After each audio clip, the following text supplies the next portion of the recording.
Waalaikumsalam warahmatullahi wabarakatuh. Kawan-kawan, pada kesempatan ini saya berusaha menghadirkan keresahan pikiran-pikiran saya selama ini. Tentu saya sangat berharap kawan-kawan juga bisa mencermati, karena saya berusaha menghadirkan suatu pemikiran pendidikan Islam dalam perspektif yang berbeda, yaitu pendekatannya nanti adalah pendekatan rekonstruksi. Yang selama ini yang selama adalah pendekatan rekonstruksi. Enggak, saya judulnya dulu ya ini NDP atau nilai-nilai dasar perjuangan HMI, upaya rekonstruksi pemikiran dan aktualisasi pendidikan Islam. Rekonstruksi diawali gelombang intelektual di Amerika tahun 1920-an. Di Indonesia pemikiran pendidikan Islam sudah sekian banyak mengalami rekonstruksi. Namun sampai sekarang belum ada hasil menggembirakan atau dampak kemajuan dan pemecahan berbagai problem keumatan, kebangsaan dan kenegaraan. Pendidikan Islam pun terasa hanya tambal sulam dalam perbaikan dan hanya menyesuaikan diri atas perkembangan modern.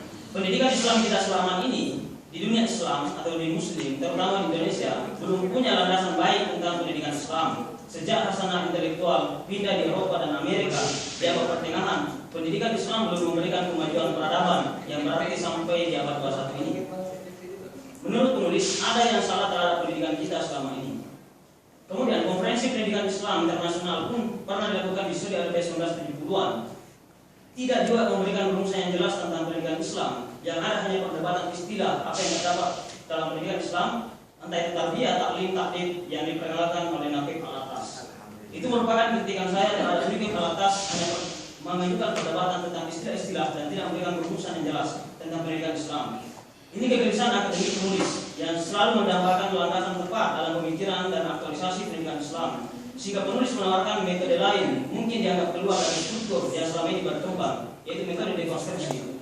Dekonstruksi pertama kali diperkenalkan Joseph Derrida. Dekonstruksi Derrida pertama diperkenalkan di suatu seminar di Amerika Serikat 1966. Dalam makalahnya itu, dia mengkritik tajam terhadap filsafat Barat, terutama strukturalisme yang saat itu menguasai pemikiran banyak ilmuwan sosial humaniora, terutama di Prancis. Jadi dekonstruksi dipahami dalam upaya untuk mengkritisi secara radikal dan membongkar berbagai asumsi-asumsi dasar yang menopang pemikiran dan keyakinan kita sendiri. Manusia tidak dapat berpikir atau menulis apapun tanpa merujuk pada tradisi pemikiran tertentu yang mengendap dan dilestarikan dalam sekian banyak teks yang saling berkaitan. Derrida menambahkan bahwa kondisi ini tidak berarti manusia sama sekali tidak bisa melakukan kritikan terhadap pemikirannya sendiri atau pemikiran orang lain yang terdahulu. Proses kritik dari dalam itu disebut Derrida adalah dekonstruksi atau pembongkaran. Dekonstruksi itu adalah pembongkaran ulang, kemudian kita menyusun kembali. Kalau rekonstruksi hanyalah memperbaiki sesuatu yang kira-kira yang ingin diperbaiki, tetapi kalau rekonstruksi dalam perspektif Derrida, maka kita harus membongkar semuanya. Kita harus membongkar ulang, kita harus melihat dan kita harus menguji pemikiran itu apakah masih relevansi dengan sama atau tidak. Kalau tidak, maka itu dibutuhkan untuk pembongkaran. Ini mungkin yang berbeda dari tradisi pesantren Islam ini yang mengatakan bahwa pemahaman yang masih relevan masih dipertahankan, dan ketika itu tidak relevan, maka ketika perkembangan baru itu kemudian dia menerima. Tetapi dalam perspektif misalnya tesis ini akan mencoba melihat bahwa banyak bangunan-bangunan pemikiran Islam selama ini itu tidak memberikan pemberdayaan dan tidak memberikan pemecahan masalah. Dan kemudian dekonstruksi itu adalah upaya penampakan aneka ragam aturan yang sebelumnya tersembunyi, yang menentukan berbagai teks, dan melalui teks itu cara manusia berpikir dan mengungkapkan diri. Kalau demikian contoh rekonstruksi yang diperkenalkan oleh Derrida di Perancis, maka menurut penulis NDP, nilai dasar perjuangan HMI, sebagai juga contoh dekonstruksi pemikiran Islam yang berani melakukan perombakan dengan memperkenalkan berbagai aspek dalam pengkajian dan pemahaman Islam. Demikian merupakan upaya terus-menerus untuk melakukan untuk selalu tampil memberikan pemecahan atas berbagai problem umat. NDP ini juga berawal dari atas kritikan keberagaman yang penuh slogan-slogan loyalistik atau apologi, sehingga NDP ini menekankan esensi atau substansi dalam satu persoalan. NDP mulai disusun 1965 dalam kertas kerja PBHMI waktu itu adalah Nurholis Majid. Kemudian NDP HMI dipertegas pada Kongres ke-9 di Malang 1969 atas kunjungan Nurholis Majid di Amerika Serikat, atas atas undangan Presiden Amerika yang tertarik pada pemikiran-pemikiran dan perjuangan HMI waktu itu, yang berhasil mengalahkan Belanda di ring agresi militer Belanda kedua 1947, yang ingin membombardir Indonesia karena belum mengakui Indonesia sebagai negara yang merdeka. HMI turun dengan pemikiran dan aktualisasi pada saat itu. Yang kedua, tumbangnya PKI di Indonesia itu pun juga sangat diperhatikan oleh pemerintah Amerika Serikat, bahwa ada satu organisasi yang besar di Indonesia yang kemudian pemikiran-pemikiran dan aktualisasinya itu mampu memberikan perubahan. Maka Nurholis Majid 1969 diundang ke Amerika, tetapi hanya beberapa bulan di situ. Perjalanan intelektual Nurholis Majid setelah itu adalah perjalanannya ke Timur Tengah tahun 1969. Itu diantaranya dimulai dari Syria, kemudian Kuwait, Saudi Arabia, Irak, Turki, Lebanon, Mesir, yang kemudian dilanjutkan dengan beberapa negara di Asia. Dari perjalanan ini, beliau membandingkan umat Islam di setiap negara, bagaimana mereka menganut Islam, memahami, menghayati serta pengamalan ajaran-ajaran Islam. Selanjutnya, beliau membandingkan dengan kondisi umat Islam di Indonesia hingga sampai akhir beliau termotivasi untuk memberikan konsep ajaran Islam yang mampu menjadi panduan bagi Muslim Indonesia.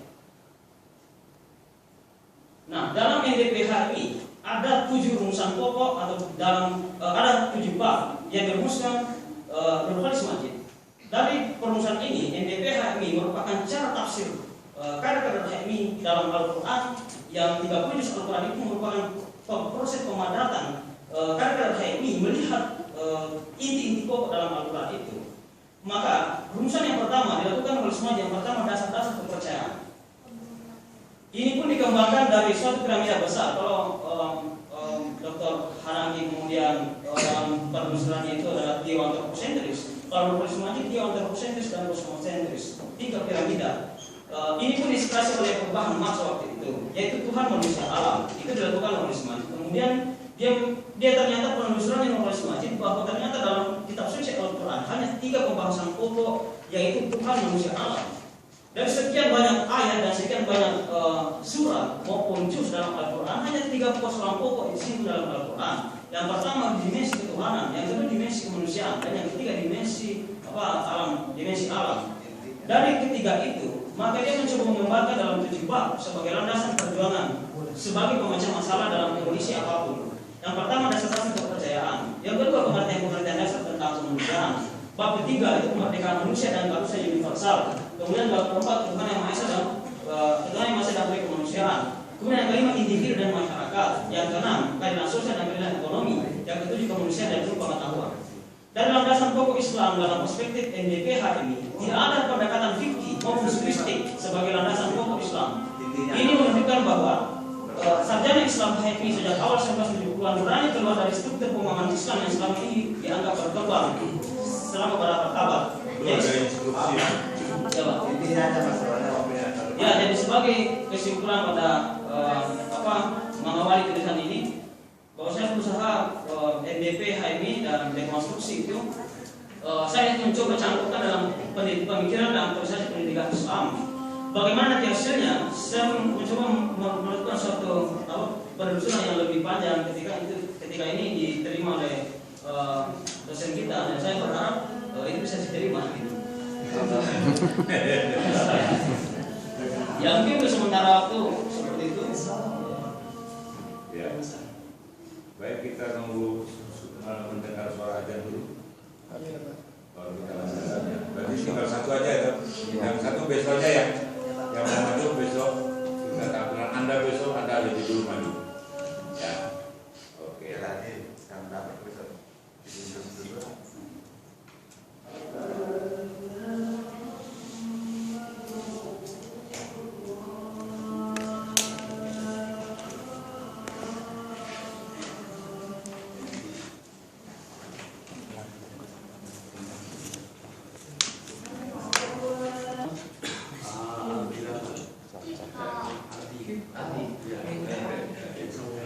Juragan Jati, bagiannya Juragan Jati, Mas. Juragan Jati, ya.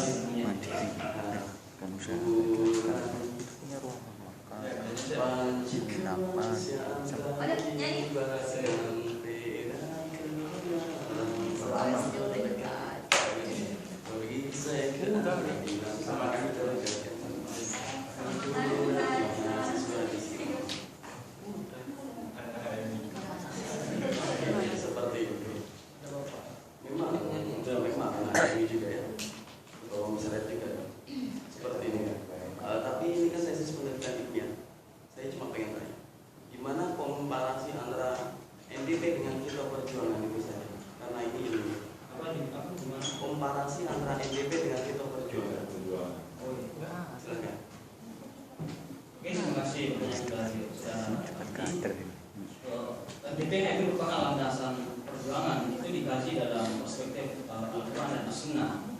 Dalam perspektif Al-Quran dan As-Sunnah ternyata ada landasan dan cita-cita perjuangan HMI itu sesuatu yang dianggap konkret, yang dimana Nulis Majid mencoba mengkritik. Misalnya Ikhwanul Muslimin waktu itu ditawarkan bukunya bagaimana Islam mengubah masyarakat, hanya slogan realistik. Misalnya contohnya begini, ketika banyak khutbah-khutbah atau ceramah kita dengar bahwa umat Islam ini mundur, umat Islam ini dikala dan sebagainya dan tidak mampu berkembang, itu disebabkan karena jauh sekali dari Al-Quran dan As-Sunnah.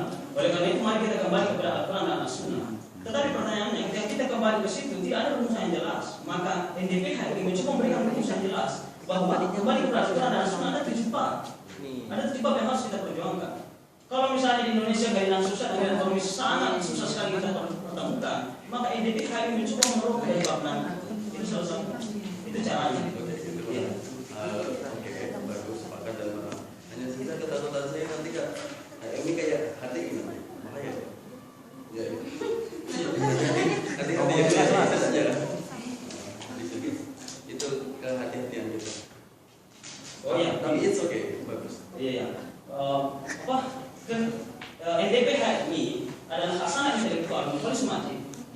Kemudian Endang Sekundiran Syar dan Syakib Mahmud Bakri dalam kongres kongres ke-10 di Palembang, kongres ditetapkan. NDPH itu kenapa saya cantumkan dalam pendidikan Islam? Karena ternyata dalam keputusan PBHMI ketika kongres bahwa perkaderan yang ada di LK1, LK2, LK3 sebagai sekolah formal HMI itu materi wajibnya adalah NDP. Sementara materi wajib tidak ada keislaman NDP dan materi wajibnya adalah NDP. Nah karena kenapa? NDP sudah memuat materi keislaman karena berpedoman pada Al-Quran dan As-Sunnah, sehingga itulah landasan perjuangan yang ada di HMI. Nah ternyata selama ini NDP HMI hanya kita terapkan pada sekolah formal HMI. Dan dalam tesis ini saya mencoba menawarkan NDP HMI sebagai suatu landasan pemikiran dan proses pendidikan dalam konsep lebih luas, bukan hanya sekedar HMI. Oke, saya paham soal ini, soal tiga dan sebagainya. Hanya saja seperti ini. Ini HMI Kita kembali.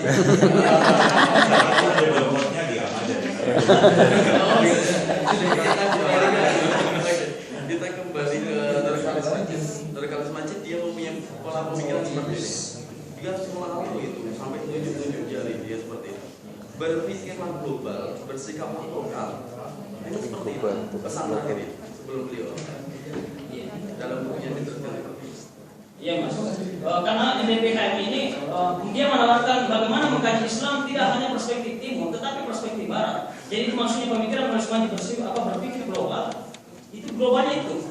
Jadi kita perbandingkan bagaimana teori-teori perkembangan dari Amerika Serikat atau di bagian Eropa, kemudian tetap di NDP, setiap babnya tetap Islam sebagai tawaran, itu yang menarik. Jadi setiap bab NDP misalnya dengan sosial dan dengan ekonomi tetap Nulis Majid kembali kepada Islam sebagai tawaran. Tetapi selama ini pendidikan Islam kita banyak yang alergi terhadap pemikiran Barat, sementara kita mengakui bahwa kemajuan metodologinya dan kemajuan pemikiran mereka luar biasa. Tetapi NDP HMI bersikap tegas pada prinsip Islam bahwa seorang Barat pun kita kembali ke Islam. Ini kan sudah bicara pemikiran ini. Boleh. Kalau saya nih, Salam mas. Ya. Zulkarnain.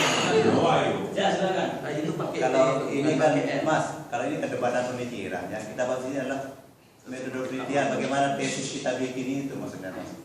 Nanti bagaimana judul, bagaimana itu yang seperti dikatakan kayak tadi. Kalau ini debat pemikiran ya, saja terserah pemikiran mereka. Bagaimana aplikasinya terserah.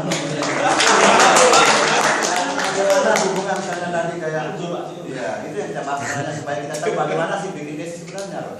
Kayak tadi, ada hubungannya bisa mewakili. Terus kalau kayak gini dong, silakan berdebat berdua nanti di luar lah. Makanya aku suka dia. Saya juga bingung poisi daripada ATI bisa dengan lebih Pak. ATI lebih kuat lagi. Iya. Juga ATI. Nanti harus nawar jamaah itu macam. Nawar jamaah juga kuat. Belum lagi nanti PMI di sini tuh.